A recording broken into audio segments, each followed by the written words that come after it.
Hi, welcome to the Remember to Live podcast. I'm your host, Corrine Canty, a recovering corporate exec, coach, yogi, play advocate, mom, and all-around life enthusiast. I've walked the path of burnout and missed opportunities.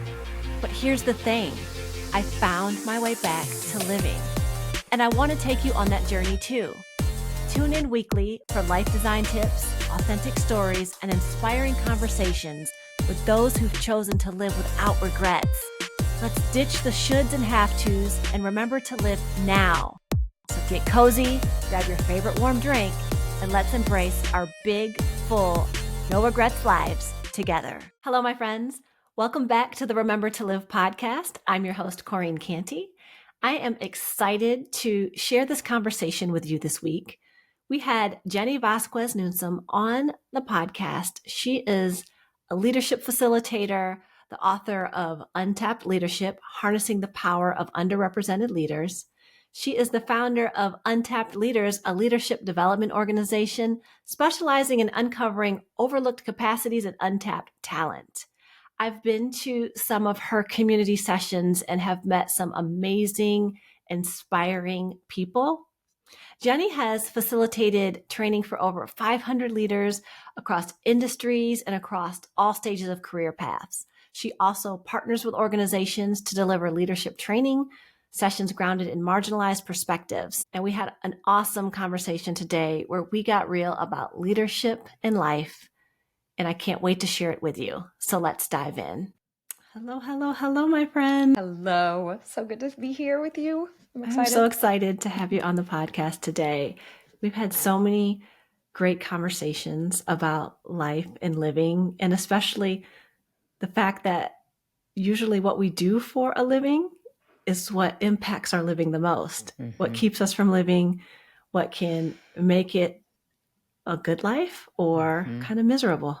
Yeah. And we spend so much of our time, of our lives at work, and, that can have such an impact on just our whole life. So we want to think about that. So I'm excited to just dig into it with you. Yes.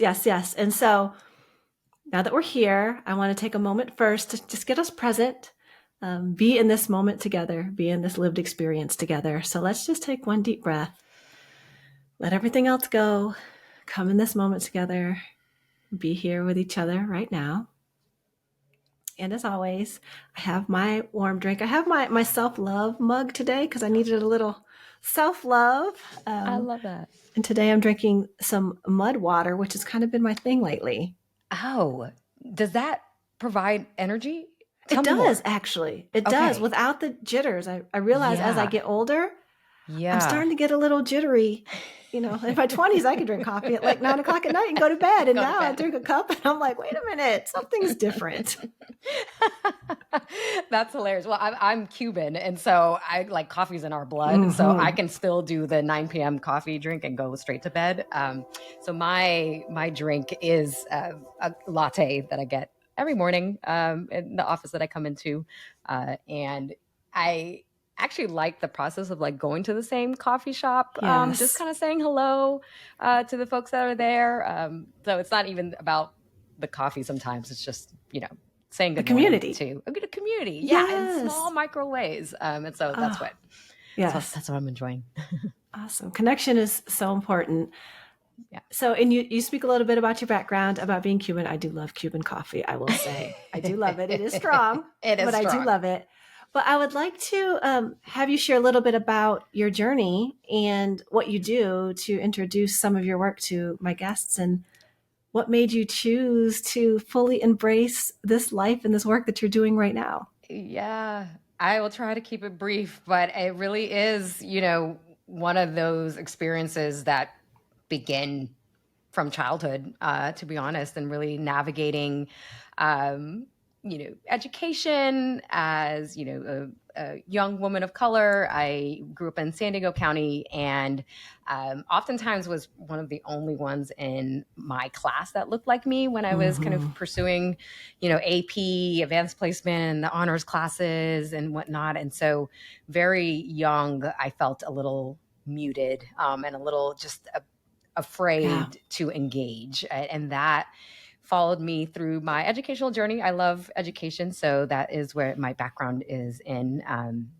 So I pursued, a business degree, a nonprofit management degree, and then ultimately a doctorate in education here at UCLA. And all the way through, still battled that what I then didn't realize was imposter syndrome, what I now fully reject as like a syndrome and more so as a systemic issue.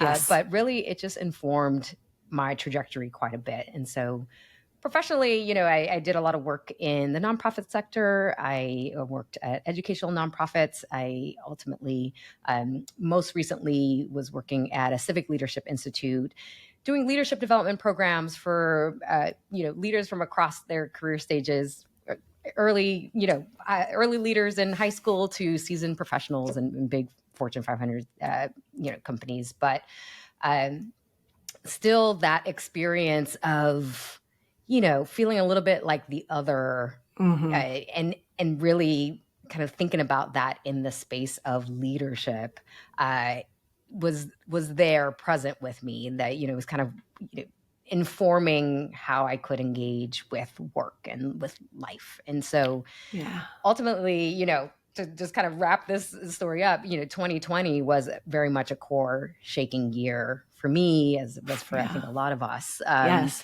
And on the heels of George Floyd's murder, I just had a very inward critical examination of how I'm using my time and talent on this planet for this brief time that I'm here, and how I've kind of been complicit and complacent in what I had been seeing, particularly, I think, in the realm of leadership. There was a lack of leadership then. I think that we still have challenges now. But that really sparked the beginnings of Untapped Leadership with the book that I ultimately wrote, where, after decades of doing this work and kind of being in academia and studying these, theories and phenomena that were largely built by folks that didn't look like me, nor probably had someone like me in mind as they were kind of talking about what good leadership is, et cetera. There was just so much missing to the story. And that was that moment of, I have to do something. This is where I have expertise. I've experienced this differently than everyone that I'm kind of reading and that's been published and doing this work. And so there's more that needs to be said. And so from there, Untapped Leadership emerged, and Untapped Leaders operationalizes the work through the organization. And that's what's led me to today, to this conversation with you. Yes, I love it. And we have connected over that. And it's interesting because I also, as a child, for a lot of my childhood, grew up in a place where like I was one of the only people of color in the whole county. It was like me, another little mixed boy, and my nephews who happened to be Mexican in the county, not just the town, but like the whole county. And my father, who was Black, we moved there because he got hired as the head pharmacist at the hospital. So you have this person in this position of power in this town that not a lot of people want us there. And so I had those experiences as a child. And I love how you had that awareness early in life and carried it through and recognized that there was a need in these spaces. And especially when it comes to leadership, because as we're building our careers, as we're adults, as we're looking at making a living, especially if you're going into like the professional career or the corporate route, there's such an emphasis put on leadership and becoming a leader and climbing the ladder. And can you get the biggest title on the top of the chart and be the leader? But when you look around and you're trying to develop, number one, most people don't recognize that leadership starts with self. So you're looking to others and trying to find a model. But when there's not a lot of models that look like you, or not a lot of models who've experienced what it means to navigate this world like you, it's hard to kind of find your own way. Absolutely. Absolutely. And I think that's what's, it's a load that we put on or carry to try to navigate and succeed in systems that weren't built with everyone in mind originally. It's still, we kind of have lack of parity and representation in a lot of different ways. And ultimately, when we're thinking about those definitions of leadership that we think we're aspiring to, or we think we want, it really, at least I'll speak personally, there's a lot of aspects that don't resonate, that I am putting on a front just to move and just to be, seen, quote unquote, as a leader. Mm-hmm. And I think that's a lot, what a loss in that process where, I could, if I'm much more aligned with my true experiences, my true skills, my everything that just feels right for me, and I can have space to express that at work every day, where again we spend a lot of time. That is the leadership that I strive for, and that might not, at least right now, equate to a C-suite title, mm-hmm. a top position. It's really kind of thinking about what is the leadership that I can embody in this moment today. Yes. No matter where I am. Because the systems, that's the long game. But we mm-hmm. need agency to, operate in our way right now. Yeah. How can we lead from where we are? And so when I was a COO and I had a lot of people coming to me in these larger organizations saying, like, Corinne, how do I get X title, and how do I get X salary, and how do I get, and they would go down this list of like the shoulds you've been told. You should do this, you should do that. And there were lots of times when I had to stop and say, like, you can lead from where you are, because a lot of people thought being a leader meant I have to, on paper, be a people manager, and you have to put me leading a team, and that's what gives me value. But not everybody's meant to be or wants to be a people manager, but everyone wants to feel like they're doing something meaningful, and everyone wants to have influence, and everyone wants to have a positive impact on growing things and making them better. But there's this blueprint that was based in kind of command and control and hierarchy that's preventing us from, number one, recognizing that we can lead from where we are, and that leadership actually starts with self-leadership and like how we lead in our life. And I know we'll get into that. But also, like, you can lead and have influence and have creative ideas and all of the different angles and perspectives that you can bring to the table from your full lived experience that allows us to be more creative and innovative. And that is a type of leadership, but we don't see a lot of that being embraced. We're starting to see a little bit more of it, but not in the way that we really should. Right. I think you're right. Like, things are, evolving and good, but it's fascinating, or it's just, I hope we're paying attention to how much we still equate leadership to the top of a very triangular, organizational chart. So that's just a few people that are deemed leaders, and the rest of us, are just, I'm not sure, and that really, again, is such a loss for us on the individual level, but then also organizational level as well. And really, when we start to, decouple leadership from position and title. Oh, got some. Oh, wow. That's a new one. I know. That happened in Riverside. That's so weird. Okay. Sorry. For those who can't see the video, fireworks just went off behind Jenny. So I will just take that as a positive sign from the universe. They were premature. I was going to end with a point, but they went off anyway.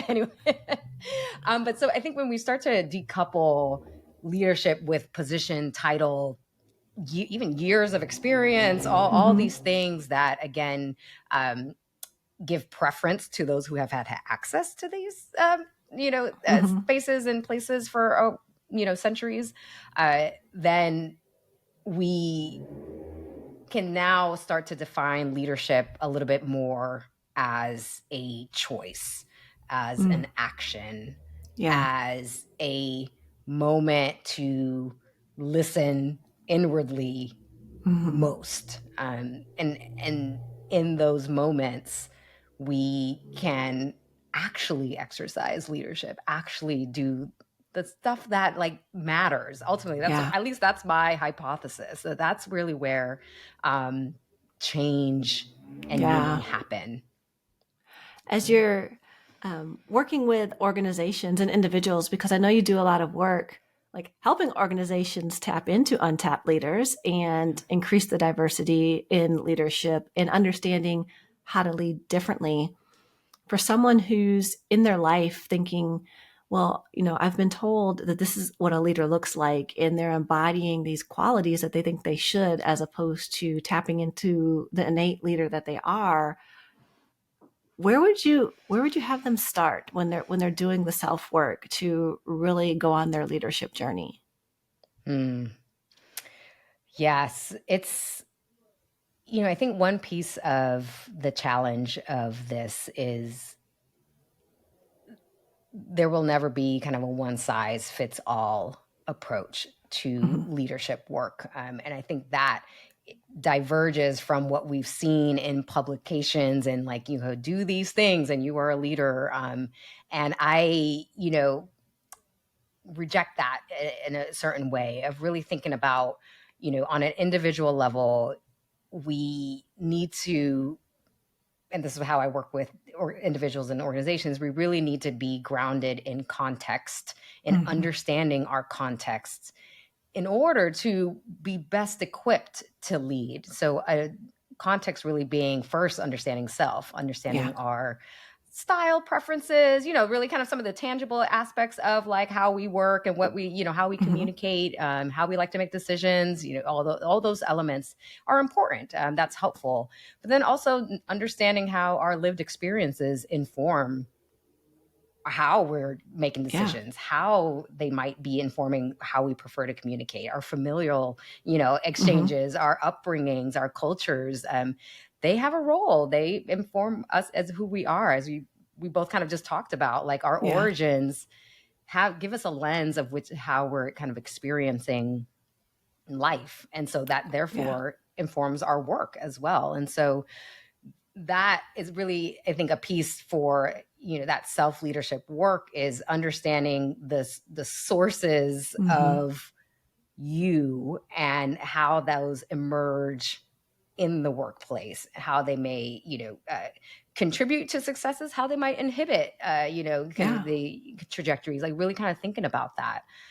But none of this, I think, is, should happen without the context of systems. And so I always, really coupling, the self-leadership work with the systemic awareness work as well. And so understanding kind of what is the work that an individual should carry versus what is something that the system should carry, what is something that a system needs to fix. And so I think that's also a part of knowing, particularly as leaders of color or anyone that's kind of underrepresented or, first or few in roles, that what you're experiencing or what you're bringing in will be met with, those challenges that kind of are, I think, typical for those that are like navigating in these spaces. And so that's a long-winded answer because it's that complex, and it should be, and we should be okay with that complexity. And so I think understanding self systems,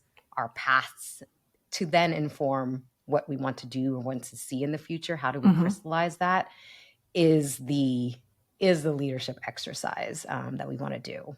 So yeah, I love that, looking at it like truly holistically, of not only having the self-awareness, but also recognizing, as you've navigated these different systems that have been in place for a long time and that are, I would say, are in process of evolving and shifting into a new way of working, a new way of living. It's also, how do we unlearn some of the things that we've put upon ourselves so we could fit in the systems, so that way we can actually bring our whole authentic selves and bring our thought diversity and bring all of the things that make us unique and great to bring it to the system. Yeah. And that's, I think it's not without risk. is the piece of that. And that's really, I always kind of think about there's a bit of an invisible line with authenticity and vulnerability that I think, some of the narratives before haven't named that, for some of us, if we were to really come in authentic and, be open and vulnerable, and really lead in a way that is most resonant for us, that in a lot of ways is such a departure from what is typical, quote unquote, in workplaces, that, a system, again, it can be challenged by it, can be, in some, really extreme ways, can be threatened by it. And there is this calculus that, I've witnessed leaders do, I've done myself, this like mental agility that has to happen of like, well, how authentic can I be here? Because this is connected to my livelihood. This is connected. I do want to, I do want to do good work. All these aspects that come into play that is challenging. And so, I think the future, the hope is to be in a space where, we're all working in environments where we can be ourselves and it be received, and it be celebrated and it be, welcomed. And that's the best way to just to work. Yeah. That's it. Because when we're working so hard to fit a mold, or we're working so hard to be what we think we need to be to feel valued, to belonging is such a human need. Like, we all want to belong. We all need to belong. It's a basic human need. But when we're trying so hard to reshape ourselves and fit these molds, it's exhausting. Mm-hmm. And when you're spending so much of your energy on that, you're not able to tap into like the creativity and the innovation and the ideas and all of the things that actually make work better, not only for you, but for the organization. And I think that is where we are missing out, not only in creating spaces where people can be authentic, but creating these spaces of well-being. Because when you're burnt out and when you're tired and when you're exhausted for all the various reasons, like, the good parts of your brain turn off. They're not even there to be accessed for you to do good quality work, for you to produce the things that make you feel good, for you to make the great decisions that can influence and inspire your teams. And so we're kind of in this constant battle of wanting innovation and creativity and new ideas and building all of these things and growing these businesses, but yet we're overworked, or we're exhausted, or we're spending so much energy on the things that aren't contributing to what we actually all want to create together. And I think that people are starting to wake up to that. Yes. Which I woke up to it as well. I think that is a big aha that I think, emerged through the pandemic experience, through, just everything that was going on there, was a forced pause to reevaluate. And I think, the work that I do with the kind of the leadership development is really thinking about, again, grounding our work in context and being agile within that context. But the only way to be agile, to really innovate, to really, move and create, is to have paused. We can't get there. We won't get there until we stop, until we spend time in thought versus action. And so I think, we are very much a society that, prefers action, prefers like outcomes over process, prefers like the results over the experience. And I think we're, again, undercutting our potential because we're just, thinking that we could just skip over a few steps and it'll be great. And in the meantime, again, we're, I think, perpetuating some status quo, some aspects of working that don't work for everybody, just that aspects that, I think if we were to really spend time to think about how we can innovate our processes, we can therefore get to our outcomes or into crystallizing that potential that we keep missing. Yes. And I love that, because there's the pause on the micro level, on the individual level. Like, how do we pause ourselves and give ourselves time to reflect and have that self-awareness and be able to do the work and the self-leadership that we need to be able to be who we want to be in this world and to be able to create the change that we want to have in this world. But then there also has to be like the macro pauses. And of course, we had a huge forced one, but even within organizations, as organizations are looking to evolve and looking to grow and change and create these environments where both the people and the business can thrive, like the pauses need to be intentional, because we are in, like you said, a society that everything is like fast, fast, fast. And we have all these companies like fast, fast, fast growth. And like, but you start down here and this is how you do the work. And when I'm working with organizations, I'm like, oh, you're not realizing you're building your pain gap, because if you're not changing this, the gap just gets bigger. And that pain gap is filled with a lot of different types of pain. But if you're not pausing and you're not allowing your people to pause and reflect and give you feedback, and we're not pausing and reflecting on ourselves, we can have pain gaps in organizations, pain gaps in our careers, pain gaps in our relationships and in our lives. And I think that's really the root of self-leadership, is how do we start with ourselves and use these tools of how do I pause? How do I recognize my context? How do I understand how I want to navigate in the world versus what I think I'm supposed to do in the world? And what changes do I need to make that can help to bring forth the changes that I want to see in the environment, in the community, in the world around me? Absolutely. Absolutely. And I think, that allowing room for that realization or those realizations is the crux of leadership, I think, for me. There will always be, again, these frameworks and approaches and all these things that are great. Those are helpful. But until we have come back to our essence, our core, our purpose, that's much, much bigger than any role we are taking on. It is who we are and what we are here for.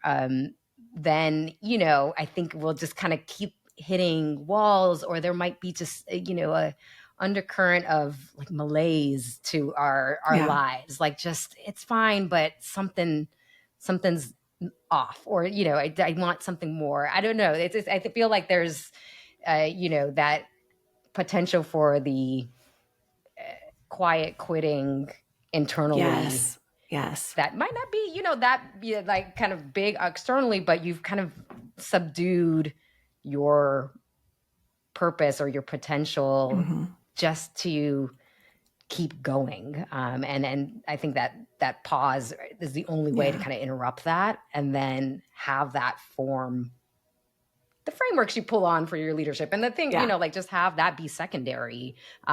First and foremost, it's really kind of the understanding self. Yeah. And I really fully believe that organizations, businesses, whether they're large organizations, small organizations, whether you're an entrepreneur with just a few people that you work with, or, you're Fortune 500, the relationships need to be mutually beneficial, right? Because we're working to make a living. But if we're not actually doing the living part and we're just doing the working part, in all businesses are in service of living, because you're selling something to somebody in some capacity of living life. And we can miss the mark on the living part and remembering the living part and bringing that in, so that we're creating these spaces where we can continue to have innovation and create things that make our lives better, and create things that make our economies better, and create things that make our world better. But if all the people powering it aren't living well, then what are we really doing? That's right. What are we even doing? Yes. Part of my, trajectory in this part of my career has been reevaluating my pace, and realizing that I've been trying to keep pace, with a work ethic and style and, just demands that hasn't been my pace, that hasn't been, I think that my sustainable pace. I think of marathon runners where everyone, you want to finish the race. Everyone finishes at a different structured pace that's best for them. And, I think after a few decades of work, I felt that depletion of like, I'm not going to make it to the end of this race because how? I can't sprint 26 miles. And that really, I think, is a lot of times the culture and, that we all kind of buy into, that we kind of entered into. And again, it's built from these eras where, work was very extractive of the worker. And, there is just like, pull as much as you can and as fast as you can, as little, as much time as you can to get to said outcomes for that particular business. And we didn't, the workers' well-being was not important. And so, part of this opportunity to lead Untapped Leaders, was shifting and committing to a 4-day work week as a first step to really adjusting what work is. And for me, particularly, like what, I want to live also. And I love what I do, but there's a lot of things that I love. And so, kind of moving away from this mindset of like giving your all to your work has been a transition, has been a moment. But I think it was necessary in thinking about the long game of, working with purpose and working with impact. I think there's a lot of impact when we do less and do so better, rather than doing more and being so tired. Quality over quantity. That's it. And I love that you brought up the marathon metaphor, because I talk to my clients about this all the time. It's like, what happens at the end of a marathon? People rest. And what they don't do the next day is get up and run another marathon. That's right. Because your body can't. Like your body cannot run a marathon every single day. It will just stop working. Yep. And there's going to be times at work and business and life that we got to run a marathon, that we might have to sprint halfway through that marathon. But you know what? Then we rest and we plan for it and we intentionally take care of our body and we replenish and we nourish ourselves. But if we're not taking that rest, you're not going to be able to run another marathon. That's right. That's right. Yeah. And I equate, really kind of our life's work or how we spend our time for our occupations, our work,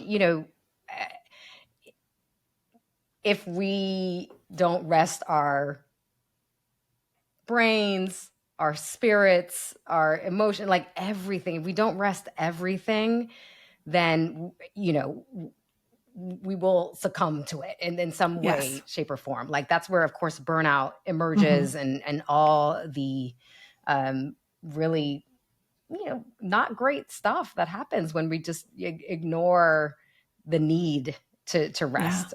And so, I think if we, again, kind of circling back, I know I come back to leadership a lot. There has been this narrative that leaders just kind of don the cape and they can handle everything and they keep going. And it's like this, impervious marathon runner that is just Iron Man or whatnot. And it's just not realistic. And it never has been. And especially so for those of us that are carrying other loads and societal burdens and like just witnessing,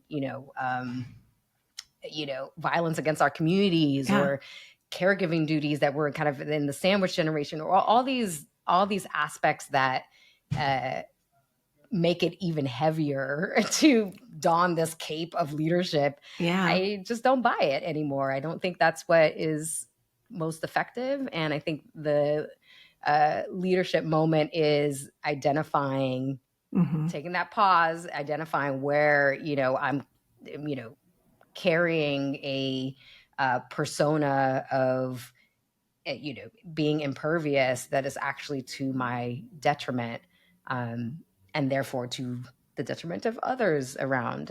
Yeah. The leaders that are really aware of not being that hero or that heroic, nonstop person, I think are the leaders that I really look up to and really look for as guides for the work.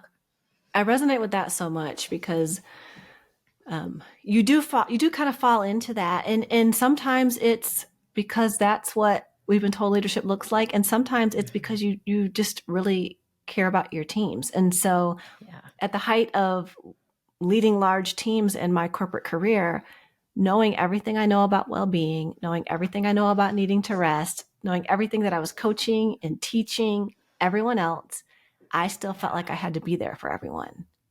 And part of that's just my mother instinct, because I've been a mother my entire adult life. And so it's ingrained in me. But it took me telling my team of leaders, especially when I had women leaders who were mothers with kids at home and sandwich generation. And I'm like, you need to rest, you need to take time off.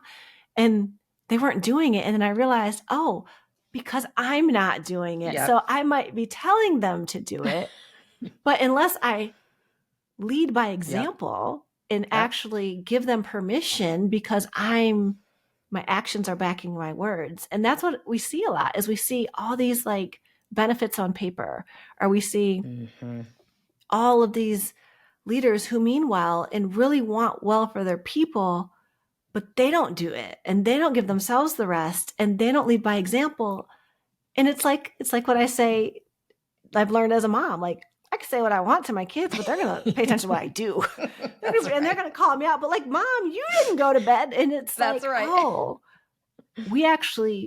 That's part of being a leader, is creating the environment that's best for your people by the actions that you take yourself, and giving people permission to put wellness as a priority, giving people permission in making it mandatory for them to take a break and actually take care of the other slices of life, because work is just one little slice of a big old life that's waiting for us to live it.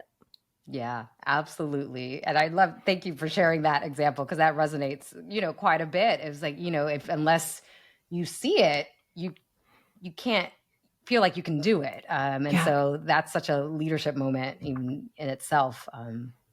And I love that, I think that very real challenge of like feeling responsible or just caring for the folks that you work with. And that, has always been important for me as well. Like, I care about my colleagues, and I want to be sure they're well and, that they're enjoying the work, they're challenged and also thriving.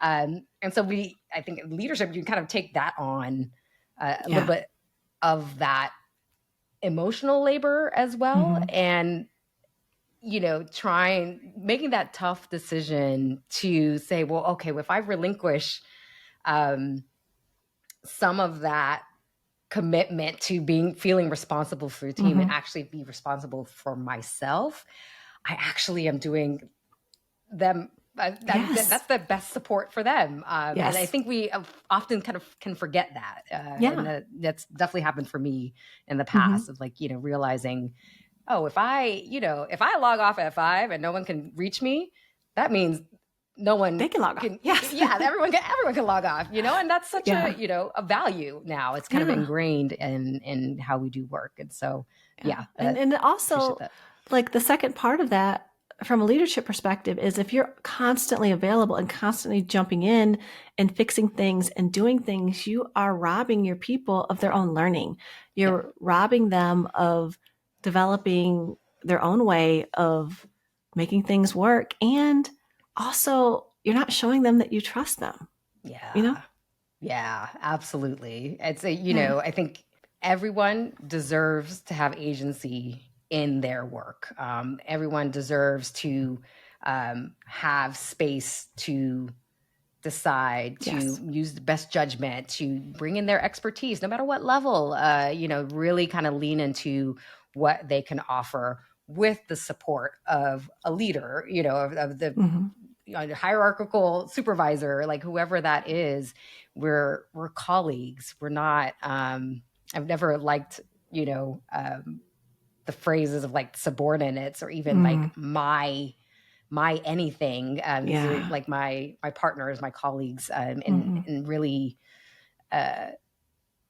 making sure that, I think we all deserve, again, to like lead in our own ways. And just because you're in a position of quote unquote leadership or in a position to manage others doesn't mean that your way is the best way or the right way, just the way, like all of that starts to blend, and it shouldn't. It really should live with those that, are doing the actual work. So. Yeah. Oh, I think that's a good segue to get into a couple of the fun questions to learn a little bit more about you. Because I do love the work that you're doing with untapped leaders and the mission that you have in this world and the community that you are creating. But you did talk a little bit about like, in this new season of my life, I'm creating the schedule that works for me, and I'm making sure I'm making space for what fills my cup. So what I'd like to know for the first kind of fun question I like to ask everyone is, with that, what is your favorite part of the day? My favorite part of the day is when I put on my PJs and get ready for bed, I have to admit. And my husband always makes fun of me because I am, as soon as the sun goes down, no matter what time of year it is, my PJs are on, and even before the kids. And so that's my favorite time of day. It's just to like chill after a full day. So I'll name that one. Perfect segue to my next question, because it's, what's your current cozy? Because I love all things cozy and getting cozy and being cozy. So what is your current cozy? Yeah. So definitely I'm in my PJs. I got my robe on. I am just, I have 2 young kids, and they're very vibrant and a lot of energy. And so my cozy is just kind of sitting, bundled up on the couch and then just watching the chaos around my household just unfold. And I don't have to do anything. And, they're just having a lot of fun, a lot of laughter. That's very cozy for me. And especially when it's been raining a lot here in Southern California. So it's like, it's raining outside. Perfect. I guess Tony was not right. That's right. I know. 2020 during climate change is different. Yes. They need to have a remix. Update. So speaking of that, do you have a favorite feel-good song? That's a good question. And you know what? I have to look up who the artist is, but the title is Come On In. I'm looking it up as we speak because I play it for every Lady Ray. It's by Lady Ray. Come On In by Lady Ray. I play it as every opening song to any session I'm leading for Untapped Leaders because it feels like a musical embrace. Like, come on in. It's just beautifully sung and just a wonderful energy to begin to do the work. Just like no matter how hard the conversations, this is a place of embrace. And so that's a song that I would recommend to everybody. Yes. Add that to my feel good list. Yes. So as we've talked today about the lives that we want to live and the leadership that we want to do and what we're building for ourselves, what is one thing you do right now for your 80-year-old self?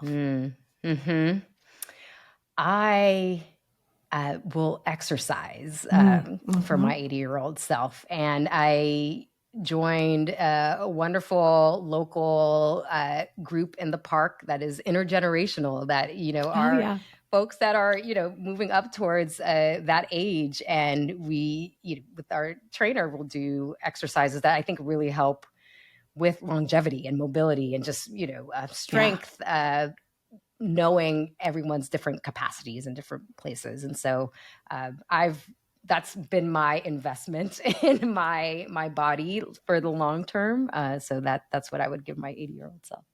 I love that. I did, when I did yoga teacher training, I was one of the youngest people in the class, and there were several people in their 70s and 80s doing the teacher training.